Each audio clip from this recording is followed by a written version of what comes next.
आपके छोटे भाई यहाँ पर 6 दिनों से बैठे हैं, धरना प्रदर्शन कर रहे हैं, दिन रात यहीं पर रह रहे हैं। रात को इतनी ठंडी हो रही है, कभी बारिश आ जा रही है, उसके बावजूद भी टिके हुए हैं। लेकिन इनकी मांगों पर अभी तक कोई सुनवाई नहीं हुआ। क्या कहेंगे, छात्र संघ के लिए बैठे हैं।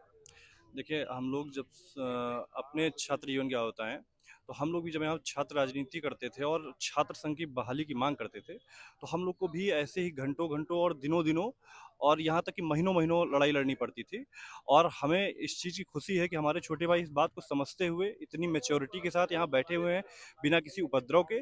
और ये एक ऐसी लड़ाई है जिसको लड़ने के लिए इनको ये मान के चलना है कि हमें जीतने के लिए एक बहुत लंबी लड़ाई लड़नी है, एक लंबी नहीं, बहुत लंबी लड़ाई लड़नी है।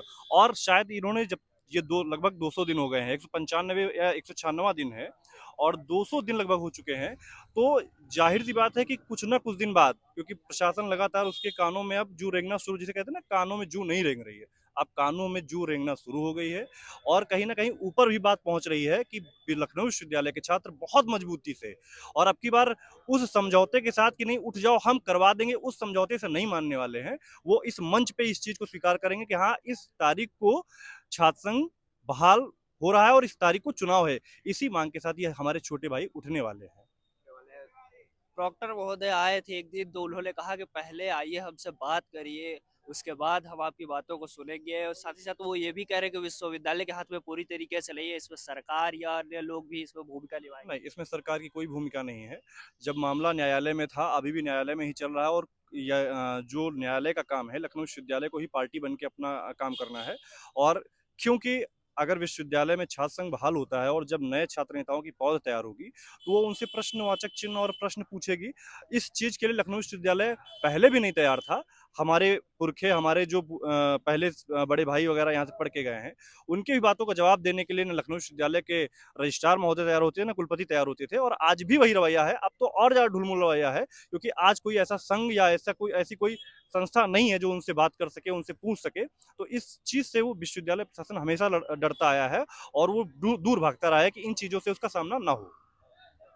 या क्या लग रहा है, क्या परिणाम निकलेगा और कब निकलेगा। देखिए, परिणाम की बात तो भविष्य में है।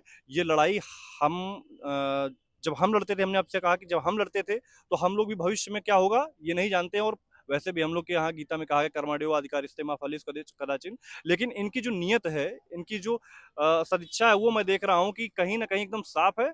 और ये मान के चल रहे हैं कि हम छात्र संघ बहाल करा के ही उठेंगे, तो परिणाम भी सकारात्मक ही होने वाला है। और जो लड़ाई हम लोग शायद ना जीतना कहिए, या एक ससम्मान हम लोग की कैंपस से वापसी, क्योंकि हम लोग तो वापस हुए, हम लोग को ससम्मान विदाई दी गई यहाँ से जब हम लोग को निकाला गया लखनऊ विश्वविद्यालय से। तो ये छात्र शांतिपूर्ण छोटे भाई जो शांतिपूर्ण तरीके से बैठे हुए हैं, ये जीत के ही उठेंगे, ऐसा मेरा मानना है।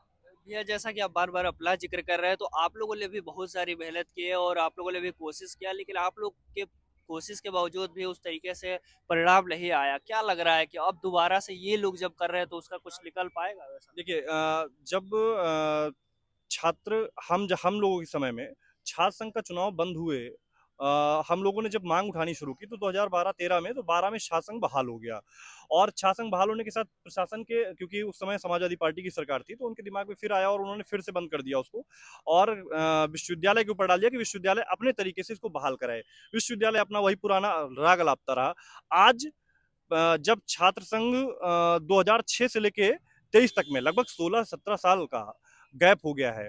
और छात्रों के मन में भी कहीं ना कहीं कि हमारा छात्र संघ इतना गौरवमयी, जब क्योंकि लगातार पूर्ण तिथियों का दौर और कई संगोष्ठियों का दौर, और कहीं ना कहीं अब आज के दौर में जो बच्चे मेरिट क्राइटेरिया को क्रॉस करके यहाँ पे आ रहे हैं, तो पढ़े लिखे और बुद्धिजीवी बच्चे हैं। तो वो इतनी बातों को जरूर जानना है कि हमको बिना उद्दंडता किए और बिना किसी न्यूसेंस के, हम लोगों के समय हम लोग भी न्यूसेंस नहीं क्रिएट करते थे, बट कुछ ना कुछ ऐसे एलिमेंट्स होते थे जो साथ में प्रशासन की तरफ से डिस्टर्ब करने के लिए, हम लोग के धरने को डिस्टर्ब करने, आंदोलन को डिस्टर्ब करने के लिए होते थे। तो कहीं ना कहीं थोड़ा सा वो होता था। लेकिन अब इस समय जो चीजें हमारे छोटे भाई जितनी मेच्योरिटी के साथ, गंभीरता के साथ चीजों को देख रहे हैं, समझ रहे हैं, तो हमें नहीं लगता है कि अब इनको उठने की जरूरत है यहाँ से। अब ये उठेंगे तो अपनी मांग को मनवा के ही उठेंगे।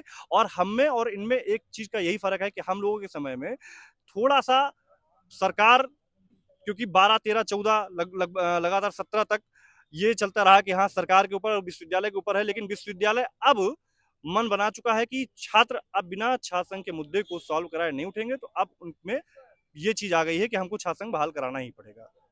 जिस दिन ये लोग बैठे उसके ठीक अगले दिन पुलिस प्रशासन इनको उठा ले जाती है और ऐसा इनका आरोप है कि उन्हें बसों में बंद करके पीटती भी है, मारती भी है। उस पर क्या कहें? देखिए, ये तो प्रशासन का काम है आपको डराना धमकाना, और हमेशा एक संस्था, जो संस्था का हेड होता है, जैसे यहाँ का हेड कुलपति है, उसकी मानसिकता और प्रशासन की मानसिकता, वो दोनों कहीं ना कहीं मेल खाती है। नहीं मेल खाती है तो उसकी जिम्मेदारी बनती है कि लॉ एंड ऑर्डर को मेंटेन करना, उसी के नाम पर वो पुलिस का काम है।